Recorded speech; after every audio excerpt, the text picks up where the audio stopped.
Bonjour à tous, dans cette vidéo je vais vous expliquer comment faire ce tressage, un tressage qui pourrait être très pratique si on veut donner un petit peu d'épaisseur au manche d'un outil qui serait un peu fin ou alors agrémenter le manche d'un couteau qui serait dépourvu de plaquettes ou dont on voudrait remplacer les plaquettes. Alors attention, pour certains outils qui ont un manche un peu épais, comme par exemple cette hachette, là on a un effet qui n'est pas forcément très positif puisque là on va avoir trop d'épaisseur et puis ça n'améliorera pas forcément la prise en main.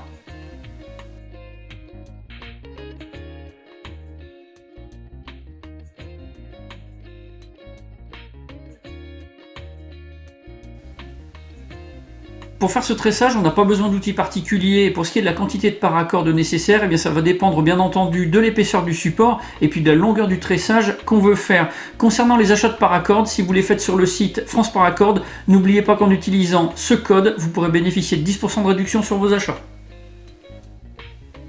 Pour commencer le tressage, on va prendre la paracord et on va la plier en deux pour déterminer le milieu. Et on va placer le milieu juste derrière la structure.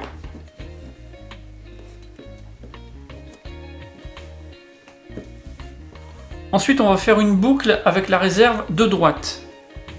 On va repasser au-dessus de la structure.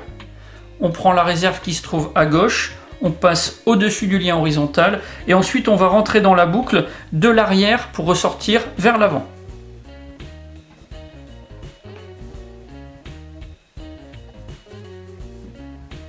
On prend la réserve qui se trouve à gauche, on fait une boucle, on prend la réserve à droite, on passe au-dessus du lien horizontal et on rentre dans la boucle de l'arrière vers l'avant.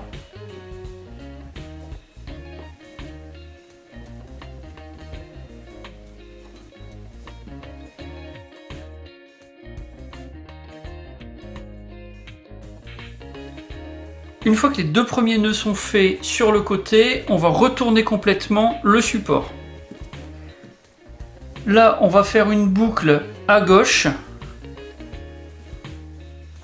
On va prendre la réserve qui se trouve à droite, passer au-dessus et on va rentrer dans la boucle de l'arrière vers l'avant.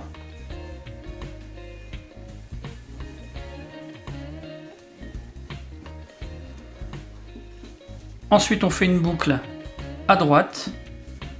On prend la réserve, on passe au-dessus du lien horizontal et on rentre dans la boucle de l'arrière vers l'avant.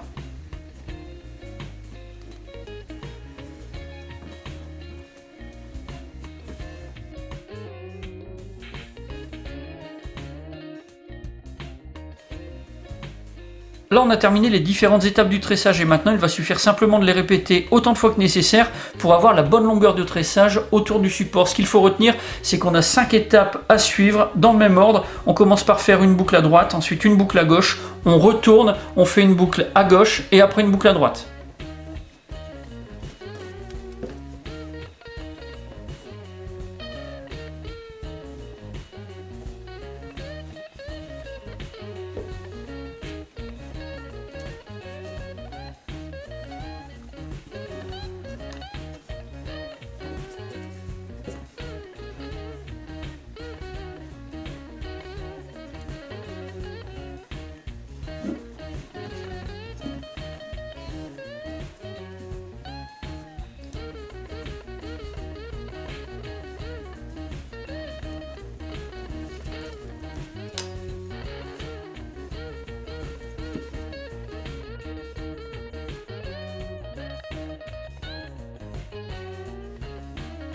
Voilà pour ce tutoriel de tressage de paracord. Si vous avez des questions, mais c'est comme d'habitude, vous avez la partie commentaires et la boîte de réception, puis dans la description de la vidéo, eh bien, je vous mets tous les liens qui pourraient vous être utiles. J'en ai maintenant terminé et je vous dis à bientôt pour d'autres vidéos.